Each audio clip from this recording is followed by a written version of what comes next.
Eh bien, elles ne vivent que pour plaire, selon mon expérience. Elle a joué les comtesses en sabot à la perfection, jusqu'à ce qu'elle se fatigue du personnage.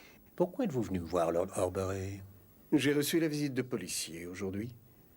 Je ne sais pas comment ils s'y sont pris, mais ils ont découvert qu'elle connaissait la victime du meurtre. Est-ce que vous pensez que votre femme avait de ce fait quelques raisons de vouloir la tuer? Non. Non, je vous l'ai dit. Nous ne nous aimons plus, c'est à peine si nous nous parlons encore.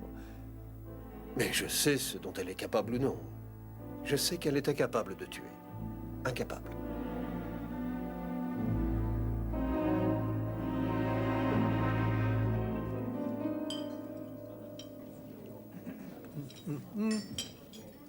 Nous sommes là à surveiller cet immeuble depuis plus d'1 heure et demie. Je vous assure qu'il ne viendra pas. Monsieur Clancy finira par venir, mademoiselle, j'en suis certain. Ah.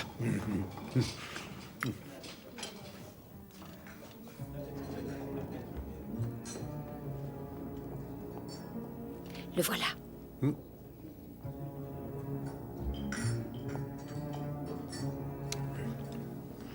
N'oubliez pas que vous êtes sténographe.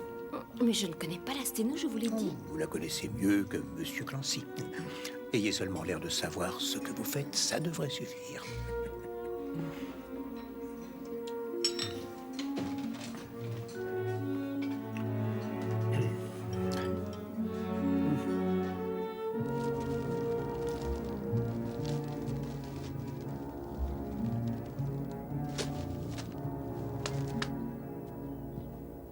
Monsieur Clancy, j'avoue être bien ennuyé. J'essaie de découvrir l'identité du meurtrier de Madame Gisèle, mais il y a tant de suspects. Les petites cellules grises fonctionnent très bien d'habitude, mais dans cette affaire... C'est pourquoi je m'adresse à vous, monsieur. Pourquoi moi? Pour la simple raison que je suis un admirateur de votre détective, monsieur Wilbraham Rice, et de sa puissance de déduction. Et de ce fait, monsieur Clancy, j'ai lu chaque page que vous avez écrite. Mademoiselle Gray a eu la gentillesse d'accepter de m'assister. Je suis sûr que vous avez déjà une théorie sur la façon dont ce meurtre a pu être commis. Si vous me révélez cette théorie, alors Mademoiselle Gray pourra en prendre note afin que je puisse l'étudier plus tard. Je suis navré, c'est impossible. Oh non, ne soyez pas si modeste. Je ne vaux rien à ce genre de choses. C'est Wilbraham, le cerveau. C'est lui qui résout les énigmes. C'est lui, le virtuose. Tenez, il y a un moment, j'étais avec lui, nous marchions en bavardant, nous essayions de reconstituer un meurtre. Oh, une affaire épouvantable. Cher monsieur, je parle d'un vrai meurtre, dont l'un des principaux suspects n'est autre que vous. Oui, vous en aviez l'opportunité, et un témoin vous a vu passer près de Madame Gisèle pendant le voyage. C'est insensé.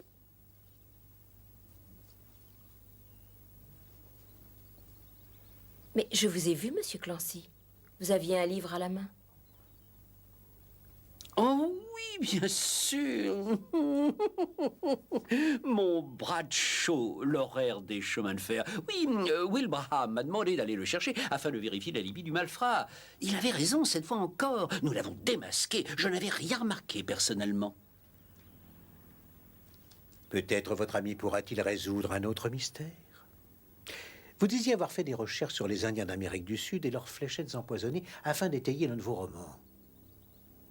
Cependant, monsieur Clancy, il n'est fait mention de ce sujet dans aucun de vos livres.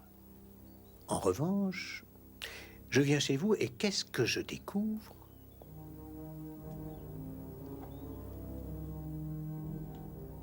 Ceci.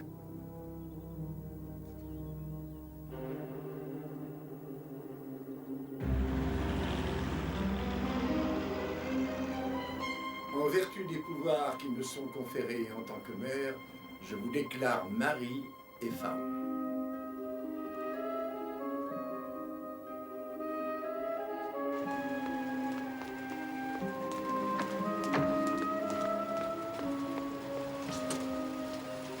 À la sûreté, s'il vous plaît. C'est très urgent. Faites vite.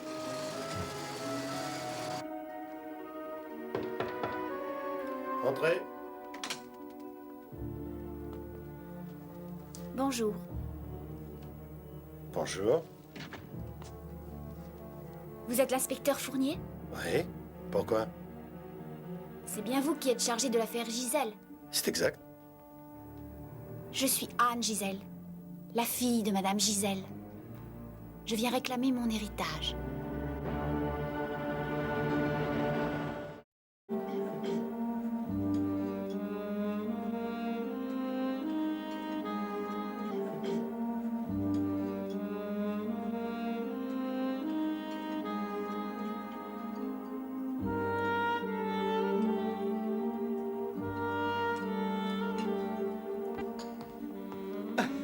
Eh bien, vous avez hâte de prendre l'avion, hein? Ah, vous savez, j'ai parlé au commandant de bord. Le vent souffle très fort en altitude. J'ai déjà vérifié, je vous remercie. Le temps sera merveilleusement calme toute la journée. Sinon, j'annule mon vol et vous voyagez seul. Oh, je plaisante. Soit. Je me suis de nouveau rendu chez Lord et Lady Horbury hier. J'admire votre célérité, mon cher. J'ai vu Venetia Kerr. Lady Horbury sortait tous les soirs pour courir les tables de jeu à Paris et rentrait souvent dans un triste état. Mais le pire, ce fut la veille du départ. Elle était plus angoissée que jamais. Et vous pensez que c'est en relation avec Madame Gisèle? Et nous retournons à Paris afin d'y chercher tout ce qui pourrait incriminer Lady Horbury. Oui, enfin, c'est bien ce qui était prévu, non? Vous ne vous feriez pas une nouvelle idée de cette affaire sans m'en parler? Disons plutôt que j'ai considéré certaines hypothèses. Mais les conclusions que j'en ai tirées ne s'imbriquent malheureusement pas. Ma première conclusion est que la guêpe est de la plus haute importance. Mais elle n'est pas morte d'une piqûre de guêpe. Le médecin légiste est Il formel. y a aussi la question de l'apparition de la fille de Madame Gisèle, dont je présume qu'elle héritera les biens de sa mère. Sauf si on trouve un testament qui dit l'inverse. D'un autre côté, il est possible que cette jeune fille soit un imposteur, ou même que Madame Gisèle n'ait pas de fille. Monsieur, puis-je prendre votre commande? Oui, un petit déjeuner complet.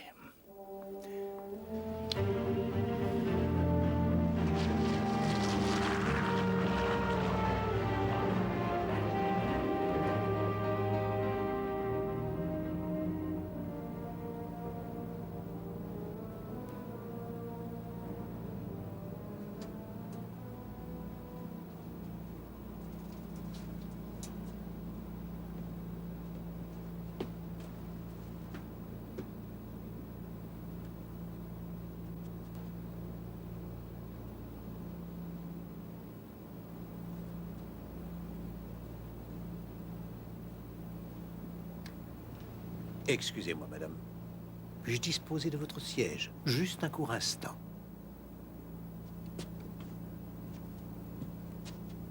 Merci. Monsieur...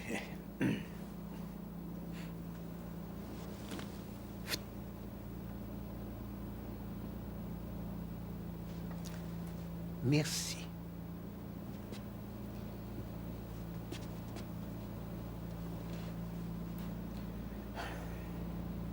Mais qu'est-ce que vous faites?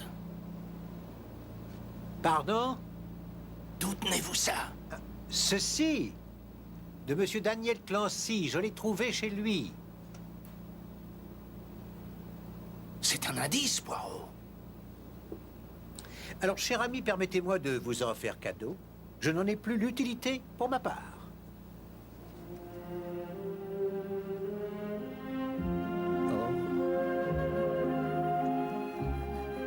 J'espère que vous n'allez pas vous donner un spectacle comme vous l'avez fait dans l'avion ce matin.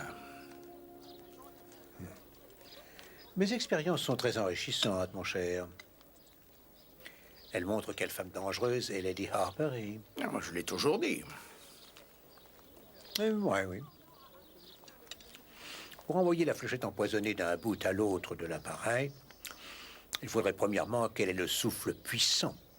Deuxièmement, qu'elle tire avec la précision d'un Fred Perry, pour le moins. Et troisièmement, qu'elle ait la faculté de se rendre invisible de façon à ce qu'aucun des passagers ne la voie faire.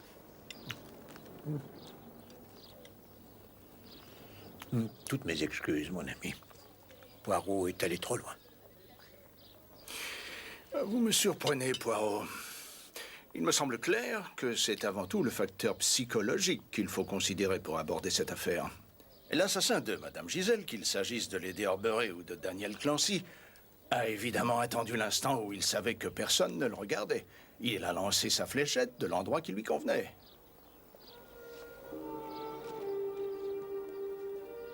Facteur psychologique. Je vous félicite, mon cher. Il doit en effet y avoir une raison psychologique au fait que personne n'a remarqué le meurtrier.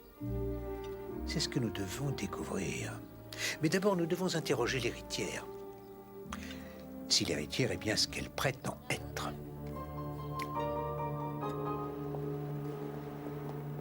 Comment ça, Party? Oui, elle devait revenir aujourd'hui afin de remplir les dernières formalités administratives. Elle avait l'air très pressée, mais elle n'est toujours pas revenue. Allons la chercher, dans ce cas. Qu'en pensez-vous, Poirot? Le problème, c'est que j'ignore où la trouver. Vous n'avez donc pas noté son adresse? Non. Après tout, elle venait faire valoir son droit à l'héritage, qui représente sans doute une assez grosse somme d'argent.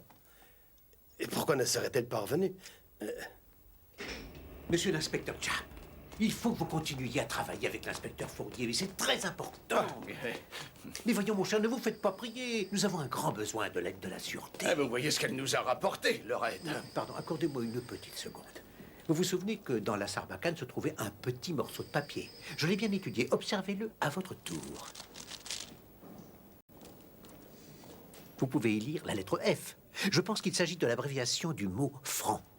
Le morceau de papier provient certainement de l'étiquette d'un prix que l'on a enlevé. L'assassin a donc dû trouver la sarbacane dans le commerce, à Paris, très probablement. Je croyais qu'elle provenait d'Amérique du Sud. Non. Mais il nous faut maintenant découvrir où l'assassin a acheté cet objet. En quoi l'inspecteur Fournier et ses hommes vous seront utiles. Et vous, qu'allez-vous faire? Je vais tout d'abord reposer mes petites cellules grises. Ensuite, je m'occuperai de notre énigmatique héritière.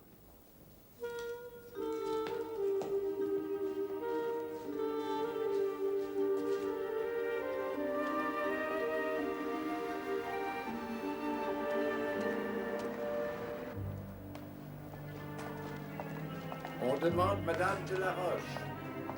Paging Madame de la Roche. On demande Madame de la Roche.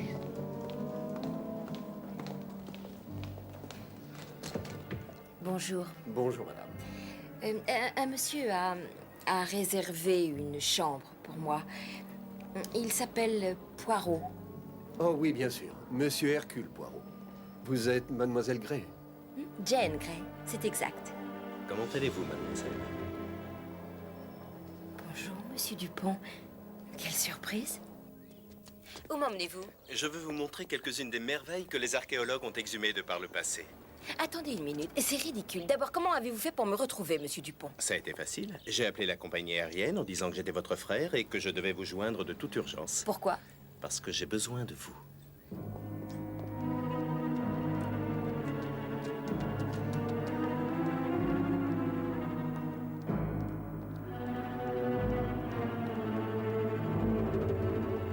Vous avez découvert des choses comme celle-ci? Pas personnellement, non. Pas encore. Mon père était un véritable expert. Il a consacré toute sa vie à l'étude de l'Afrique équatoriale. Il est mort l'année dernière. Cette année, je prépare une expédition afin de reprendre son œuvre. C'est tout à votre honneur. L'obstacle majeur est le manque d'argent. Et j'en ai grand besoin pour financer l'expédition. Je cherche des investisseurs privés, mais je ne trouve personne. C'est terrible. Les gens se moquent de la culture primitive comme d'une guigne. Eh bien, ne croyez surtout pas que je sois riche. J'aimerais l'être. Non, ce n'est pas à vous que je songe, mademoiselle Gray. Non, je visais le monsieur aux moustaches, monsieur Poirot. C'est un homme raffiné, cultivé. J'ai appris qu'il avait de l'argent. Vous êtes amis? Oh, ami, non. Non, je le connais de vue. Eh bien, je regrette. J'avais l'intention de lui demander d'envisager une petite donation.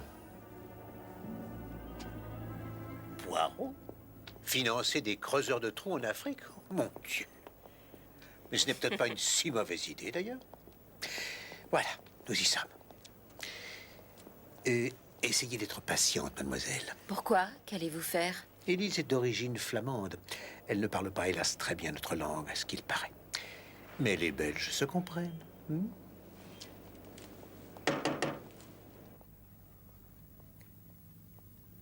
Quelle atmosphère oppressante. Tout est si froid, si sombre. Je ne pourrais pas vivre dans un tel endroit.